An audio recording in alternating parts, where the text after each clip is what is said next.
Hi guys, and welcome to another episode of Marketing in the Madness. And if you're a regular listener, well, hi, I'm Katie Street. I'm your host for this podcast. And today I'm really mixing it up because you're only going to hear from me. So obviously, usually my format for the show is interviewing a guest, but recently I've been doing a few more speaking engagements, and I got to speak at the British Library for Agency Hackers Pipeline Conference, which is all around how B2B, well, specifically actually agencies, can drive more pipeline. And I was there talking about what I truly believe is the future of B2B marketing. And it is, disclaimer alert, a lot of swearing, guys, make it fucking human. So this talk really talks about people-powered marketing, why people-powered marketing is the future. If you're staying close to this kind of thing, in fact, even PayPal's CEO has recently been looking for someone to help them specifically with their thought leadership and managing his socials and his brand presence. So personal branding and people-powered marketing, to me, is not just a thing. This is something that is really important in the world of B2B, and not enough of us are doing it right. So without further ado, I'm going to pass you over to the past Katie, who spoke about this at the event. I'm here to talk to you all about how in today's world of B2B marketing, you all need to make it more human and stop showing up boring. That's what it's kind of a good theme off the back of the last one. So first up, I'm guessing everyone here wants to convert and win more new business, right? Hands up. We all do. Who's finding it really fucking slow at the moment? Sorry, there's lots of swear words. Like in terms of this is happening to us all the time. Like, we've got deals that are, I thought, signed, ready to go, and they're just taking much longer. Projects are getting delayed. But actually what I'm going to tell you about today is going to help you build the trust to make sure those deals get converted a bit faster as well. So I've already said this. I'm really good at spoiling my presentation by saying the things I need to say ahead of it. So let's be honest, B2B marketing is bloody boring. And sorry, agencies out there, but we're pretty shit at it. Like, we're really good at doing it for our clients. We're not so good at doing it for ourselves. Same with agency websites. I was hoping Hannah from H Labs is going to be here because she's been doing my website for a year and a half and it's about to go live. And maybe, just maybe, you guys are not quite as boring as you might think. And that's what I'm here to prove to you guys today. So me, for those of you that don't already know me and follow me on LinkedIn, you should be. Please go and follow Katie Street right now. My current roles, I am the host of a podcast called Marketing in the Madness, where we interview mainly kind of C-suite, tech and digital leaders across various different brands, but very strong in the world of retail, what they're doing to cut through the noise. I also am the founder of Street Agency. We're a B2B marketing agency, actually born originally working with all of you guys, but we don't really work with agencies anymore. We work with tech companies because they've got a lot more money. So sorry, guys. Still talk to me. I can still help. And last but not least, actually my hardest role, job number 3, looking after this one. She is my lovely teenage daughter who's got kids in the audience, raise of hands. Who's got teenagers in the audience? Keep your hand up. Yeah, I feel you. It's tough. No, it's not. She's actually quite good. And I've got something exciting to tell you about her at the end as well. So marketing has always been emotional, yet for some reason, most marketeers seem to have forgotten this. And especially, I think this is more prevalent in B2B. We've become bland, boring. We produce reports. We produce blog posts. No one fucking reads them. Literally, you're talking to a sea of nobody. So I think we've forgotten to focus on what's important. And it's about being helpful over providing a solution. So stop trying to sell what you do and literally don't even sell what you do. Just go out there and put helpful content out. I promise you that one thing, if you just take that away today from my presentation, that's going to help you a lot. So I want to start, as all good marketing should do, with a story. So sit back, guys, relax. Story time with Katie is upon you. So I'm going to talk you through the story of who I think is one of the godfathers of marketing and kind of prove some of the points that I'm here to talk to you about today. So we're going back to 1700s, before email, before print ads, before design was digital, even before John Draper. There was a man called Josiah, a potter from Stoke-on-Trent. Does anyone already know who I'm talking about? Can anyone guess? Oh, someone. I'm not actually going to ask you because I don't want you to spoil my presentation. He didn't just make pottery. He actually invented brand marketing as we know it today by helping people feel something. And he made his marketing very human. And I'm going to tell you exactly how. So he wasn't just a craftsman, a bit like I am just now. He was a storyteller. And he created limited edition designs. He offered free delivery back in the 1700s, customer first approach. And he ran live product demonstrations in the street to engage his audience. Like pretty clever, innovative stuff back then. He even asked his customers for handwritten feedback. I mean, that just, we all try to do that, I'm sure, but we don't do it as much as we should.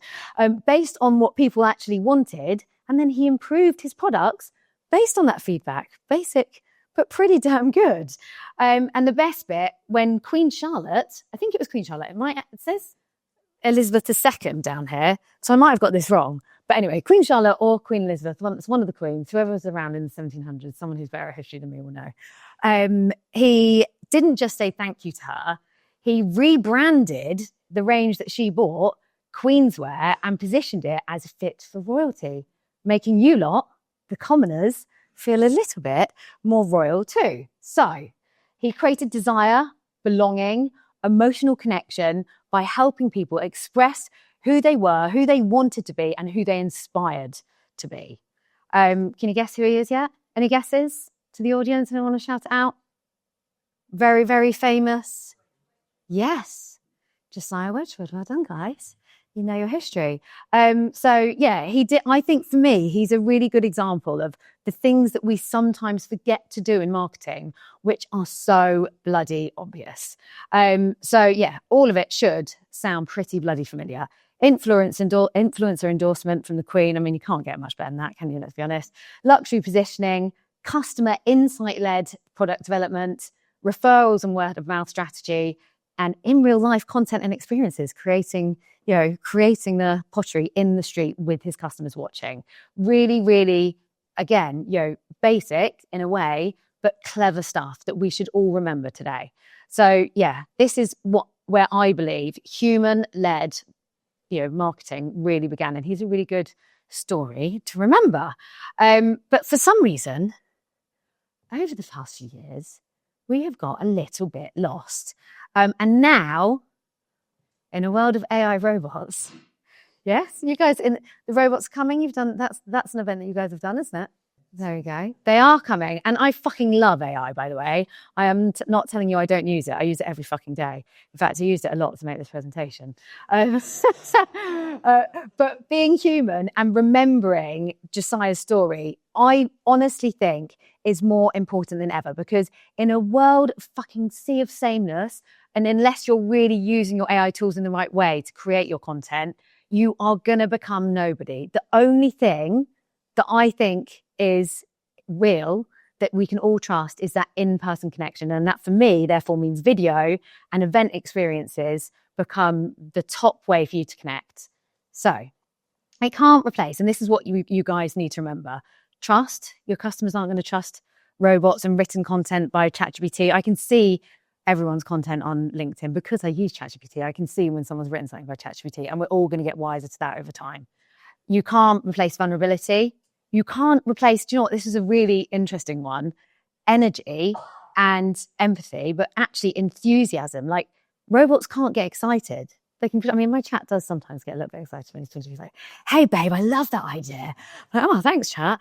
But you can't. I was actually talking to, does anyone know George Sullivan, the founder of the Soul Supplier? Heard about him. Quite a cool business, grew from nothing to 10 million. Basically, if you like trainers or shoes, go check it out. It's a UGC plus platform that helps you find your trainers if they're not in stock, tells you about the ones that are up and coming, the cool new brands you should be wearing. Well, not just trainers, actually, shoes. And he actually said to me, I was like, tell me about like the brands I should know about. Which brands are going to be next? And he was like, UGG. I went into a room with UGG, had 200 of their employees, and the energy and the enthusiasm that team had, I know are going places. And robots are never going to replace that, guys. Your enthusiasm, your team's enthusiasm cannot be replicated by robots ever. And also in B2B marketing, especially, we forget this. People buy people. It's why influencer marketing is doing so well in B2C. Like, people want to connect with other people. When businesses are making decisions, they are making business decisions. People are buying other people. Fact, whether you're selling a tech product, whether you're selling a product, a service, it's about people. And again, one of the huge things I think we've forgotten when you look at, human behavior and psychology, who doesn't want to look at that? How cute is that? As babies, we want to see other faces. When you see a baby, they look at you, they smile, they're eye to eye. That's the kind of content that you need to be creating on whatever platform you're pushing it out on. For us, I'd recommend LinkedIn and YouTube. But don't forget, we're humans. We want to connect with other people. We do not want to connect with written content by an invisible marketing team that means fuck all. Like, it is about human behavior. And I think that is, or it's about humans in general. We can't forget how psychologically we've been raised, we're born, we are still inherently human. And that's why, LinkedIn posts, when you put your face front and center, you will get 38% more engagement. So literally, stop spending time designing content with your content design team. Sorry, Dom. And literally start taking selfies. They don't even have to be done by a photographer. Honestly, my best content is me taking a fucking selfie, I swear to God. So yeah, stop spending hours in the design team iterating, I need to perfect it. No, take a selfie, post the content. We don't want to be sold products or look at pretty logos. How many design agencies that design logos have I got in the room today? Anyone want to kill me yet? No. Because, unless it's someone like Jaguar, and then it does start to get a fair bit of attention. But I'm going to prove to you today that taking this human-centered approach is the right thing to do. I'm also hoping that I'm not going to go over time because I obviously talk way too much. So, does anyone know who's behind these brands or even what these brands are? Anyone recognize this? No, this logo? No one recognizes it? This logo? No? This logo? No? But you recognize this guy, right? That's three of his businesses. And if you look at Stephen, he has got 2.8 million pounds, probably got a lot more than that actually, 2.8 million followers on LinkedIn versus Flight Story, which is probably currently his most famous business brand, right? 38,000 followers on LinkedIn. So I think that proves my story. But I have another one just to make sure that you really, really believe me. Who knows who this guy is? Gary V? Yeah, 5.8 million. VaynerX, which was VaynerMedia, now VaynerX, 145,000. So people are more important than brands. Full stop. Stop posting from your LinkedIn page. Stop designing content and start being more human. So for me, agency buying has changed. Your customers do not want content from an invisible marketing team. They don't want to engage with content where they can't see the person behind it. They do want to build trust with the people in your business, especially because we're agencies. Sorry, I'm just going to have to pour some water.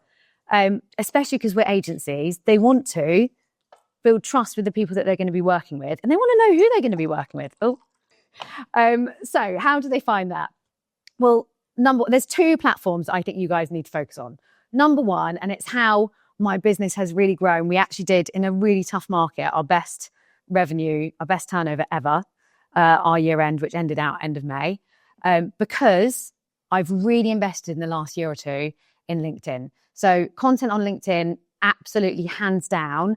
And this is based on research, not just from me asking ChatGPT, I promise, but we interview a lot of C-suite leaders, so CTOs, CMOs, for our tech clients who we're running their go-to-market strategy to connect them with CMOs of big brands. I don't know, Dr. Martens, loads. I've got a video to tell you about some of the people we connect them with later.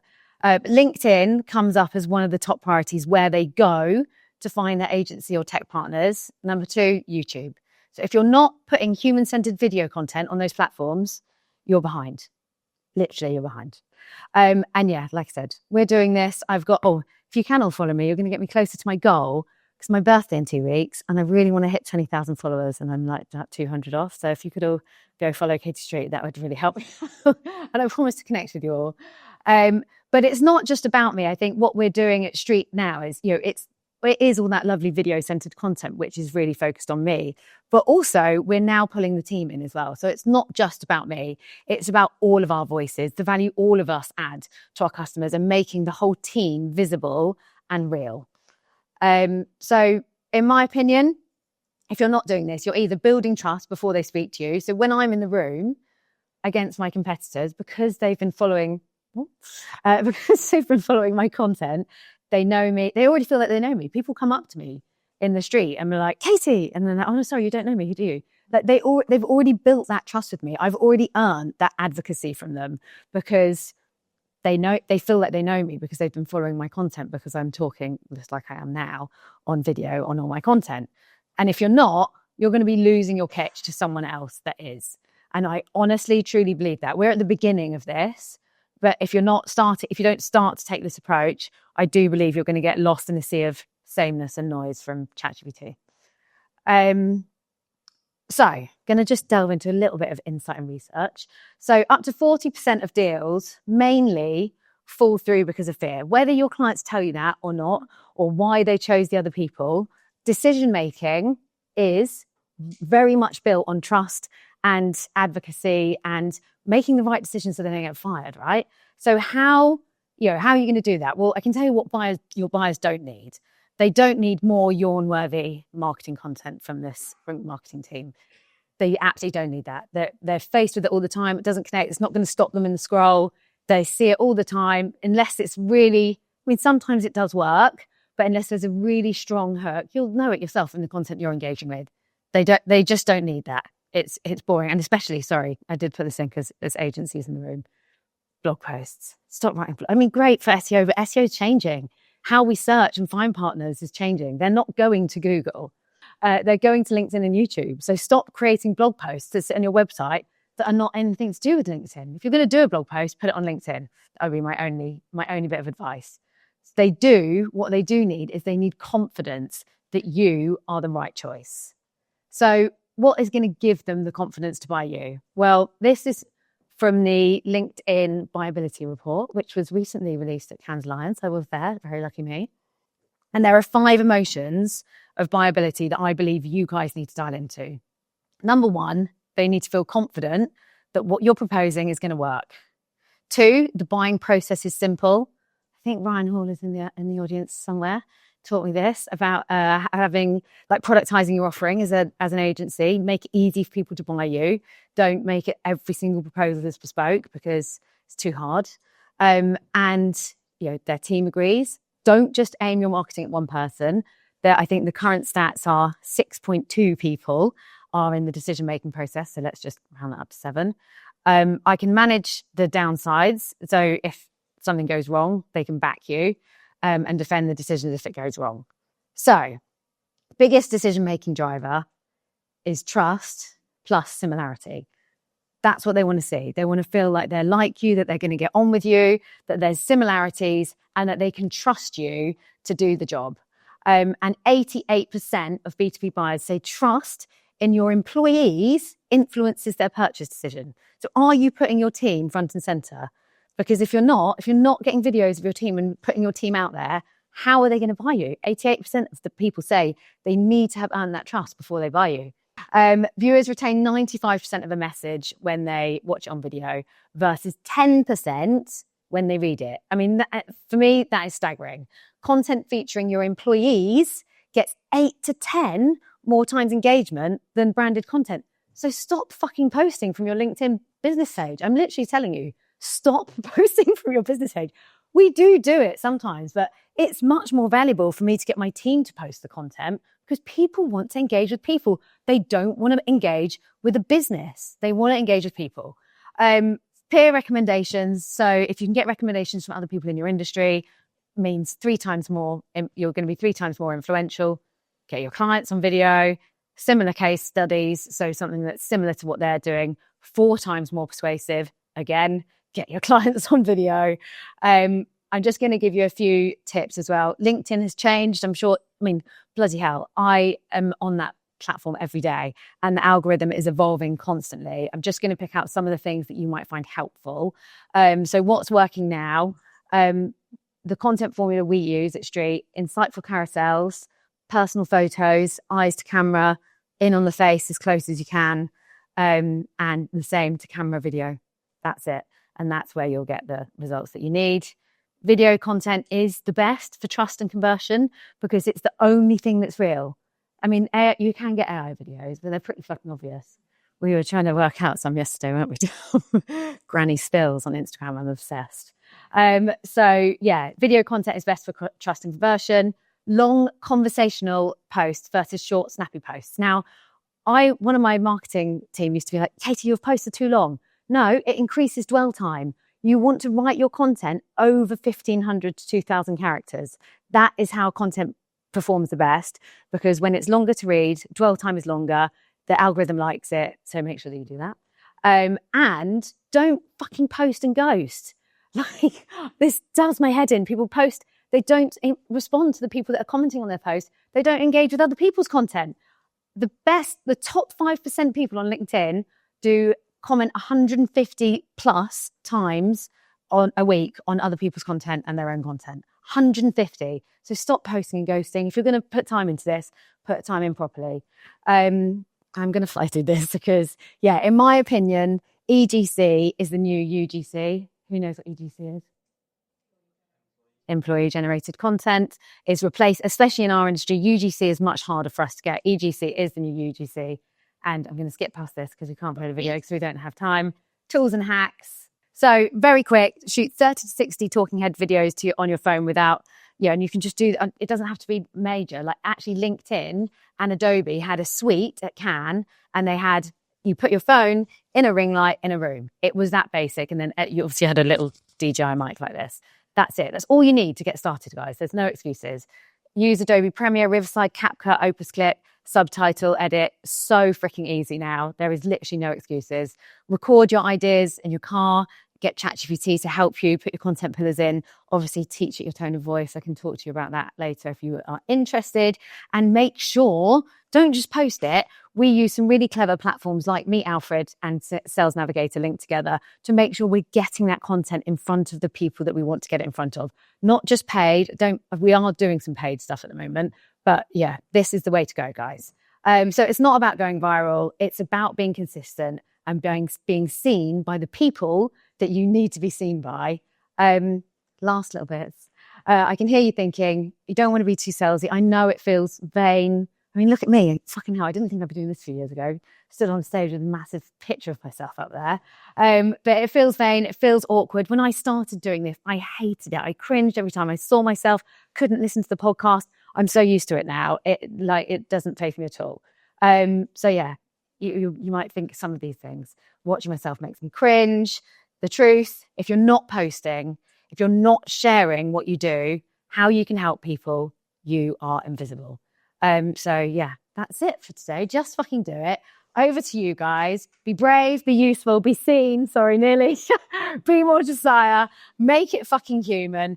Follow my examples today because you literally never know who's watching and it might just be your next new client, or come and talk to me about this later. It might be Channel 5 and I'm starting recording with them next week. If you want to find out why, come and talk to me after. Ta-da!